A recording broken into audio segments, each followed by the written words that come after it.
Hello summoners and welcome to another ProGuides video. I'm Genghis and today we're going to be talking about the end of tanks in Season 11. That's right, rip the big old guys. The way things are going with preseason items on PBE, there are a lot of broken things. Assassins are one-shotting harder than ever, fighters have a solid variety of options for both dueling and team fighting, mages are dealing insane damage, supports have some options that bring a ton to the table, and even AD carries have some tools that allow them to pop off with all of that going on from the top side of the map. But the one class that seems to be really left behind with all of this are tanks. So how did we end up here?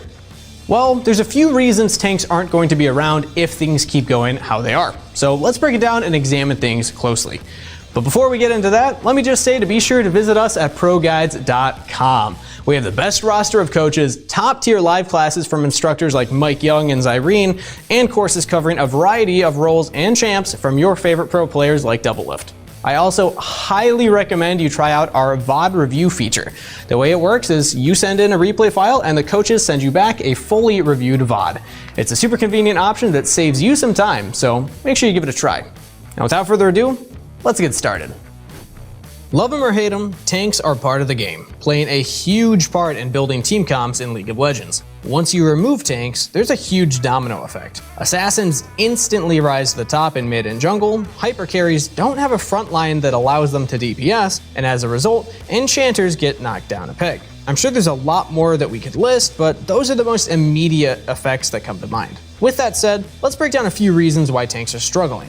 The first reason is the strength of the tank items themselves. If you've been keeping up with what's going on the PBE, you'll know that stuff is wildly broken. Damage output from everyone is crazy. Items have insane actives and passives, and fights play out explosively. But when you look at tanks, their mythics are kinda boring. All three give you a Sunfire Cape's Embolate aura, with two of the options having Iceborne Gauntlet and Righteous Glory being thrown into the mix. These items aren't too satisfying, and when compared to the huge damage and shielding of Eclipse, the massive damage of Liandry's, or the stealth of Duskblade, they leave a lot to be desired. And that's just the mythics. Let's look at the legendary items like Force of Nature. While it still has the magic resist and movement speed that we know and love from League's earlier seasons, it's traded out the percentage-based HP regen for a stacking MR and movement speed effect. While this may be nice in select cases, like on Singed, it really doesn't do much in the way of durability when you consider the old passive basically gave a budget Mundo ult with 100% uptime. Basically, this is how the story goes for all tank items. While carries have seen their damage output go massively up with both burst and extended DPS being through the roof, tanks are basically just as tanky as before, which is a problem. In some cases, champs in other roles may be doing their job better, but we'll be getting into that in a bit. So why are tank items so darn bad? Well, you have to think about balancing tank items in two different ways. First, if tank items are on the same level of strength as all the other new OP items, the only way to deal with tanks would be to build specifically for them. This would remove the flexibility and freedom of choice that Riot has set out to give us with Season 11's item system. But a second reason that is really easy to overlook for us players has nothing to do with tanks at all. Instead, Riot has to focus on items bleeding into other classes. Take Liandry's Torment for example. It's not rare at all to see it at some point in the build of champs like Ezreal, Gangplank, and even Nasus. And while you expect the overlap of items like Death's Dance, you really shouldn't expect an item designed to be an anti-mage item to be built on top lane juggernauts, bruisers, and even an AD carry. That shows an item is just too good.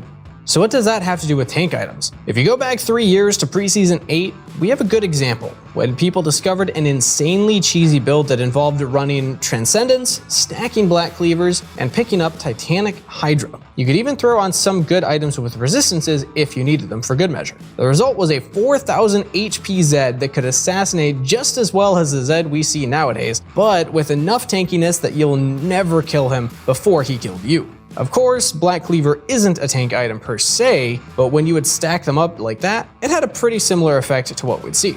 If you need even more convincing, we can go even further back to the infamous days of Atmogs. Atmogs was the combination of Warmog's armor and Atma's Impaler, and it was one of League's first ultra-meta abusable builds. Atma's Impaler was a relatively cheap item, coming in at just 2300 gold, that converted 1.5% of your max HP into attack damage, on top of giving you 45 armor and 15% crit chance. On bruisers like Jarvan, Olaf, and Lee Sin, the combination of Warmog Dogs and Atmas served as a 2-item core to a full tank build that allowed them to soak up as much damage as Mundo or Cho'Gath while having the kill pressure of any other bruiser or carry.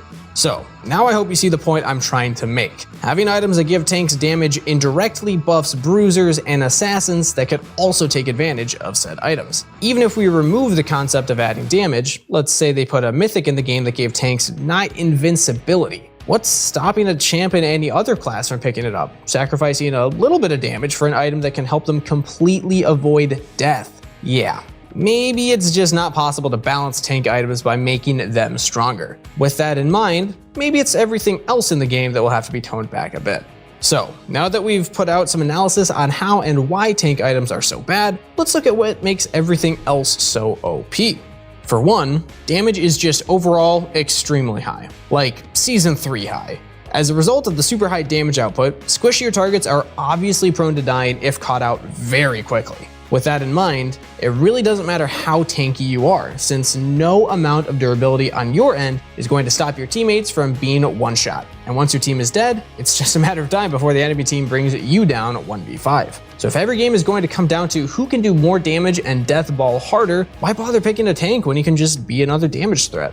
One thing you might be thinking is that tanks are more than just walls of HP. They provide valuable engage and peel too. Well, yes, that's true, but there are other options for that. Take Camille, Riven, and Hecarim for example. All three of them have ways that they can engage for their team. It may not be quite as strong as an Ornn or Malphite engage, but it does the job of starting a fight, and both of them have kits and item builds that can make them basically pseudo tanks, all while maintaining dueling power in 1v1 and small scale skirmish situations. Speaking of pseudo-tanks, Season 11 seems to be bringing back the concept of lifesteal or drain tanks like we used to see in the first few seasons of League. For those of you that don't know, healing used to be crazy prevalent in League of Legends, but after a point in time, Riot realized that something had to be done, and most healing in the game was brought way down. But as the seasons have gone by, healing has crept up more and more to the point that Riot stated one of their goals for Season 11 was to massively cut how mandatory Grievous Wounds was in every single game, but also have options available for everyone when it wasn't needed. And yeah, they pretty much missed the mark.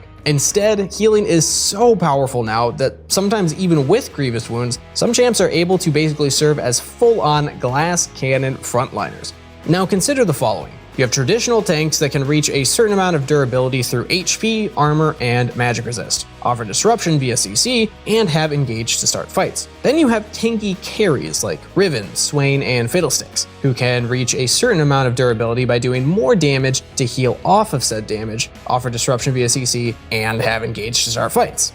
Basically, the only difference is that Option 2 does everything Option 1 does, all while killing the enemy team faster. In fact, that likely makes the second set of champions better as frontliners, since they stand a chance at killing enemy carries, healing off the damage in the process, while the traditional tanks are stuck slapping like wet noodles while being melted by all the percentage-based damage and true damage that has been slapped on Season 11 items.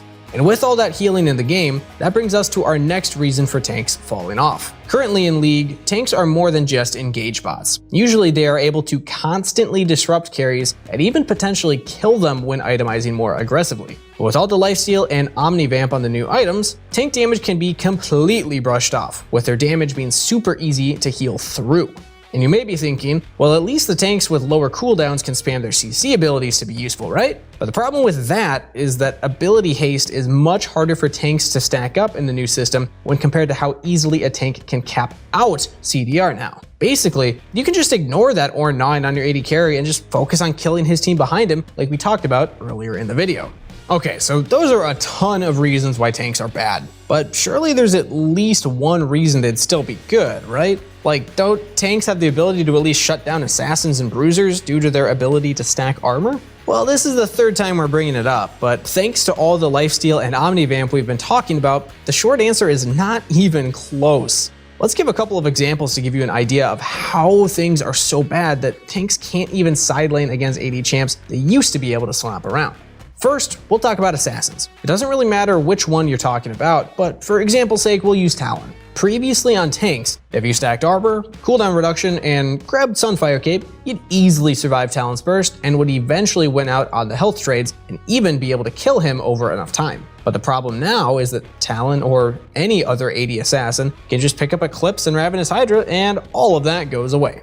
With Eclipse, Talon is going to do a huge 16% of your max HP as bonus damage every 6 seconds. And with the Omni Vamp on that item and the healing whip from Ravenous Hydra, he'll be healing for at least 25% of damage done. Even with huge amounts of armor, that damage, healing, and the massive shield he gets, all on a 6-second cooldown, means that even assassins like him can win extended trades against tanks due to his ability to basically heal through any damage you eventually do.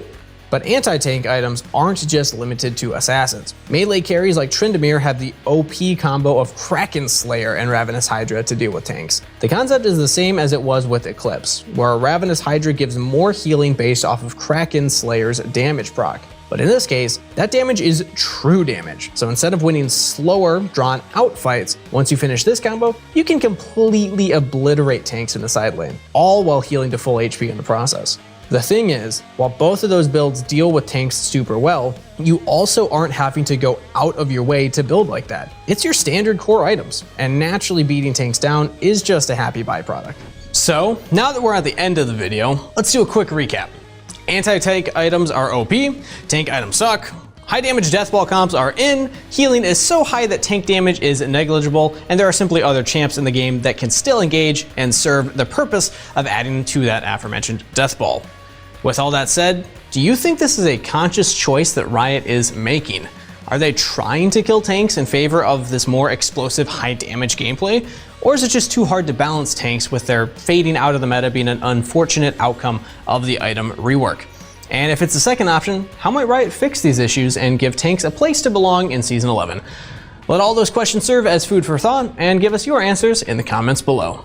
Thanks so much for watching. I hope you enjoyed this video and I can't wait to see you back in the next one. But of course, until then, good luck on the Rift, stay safe, and wash those hands.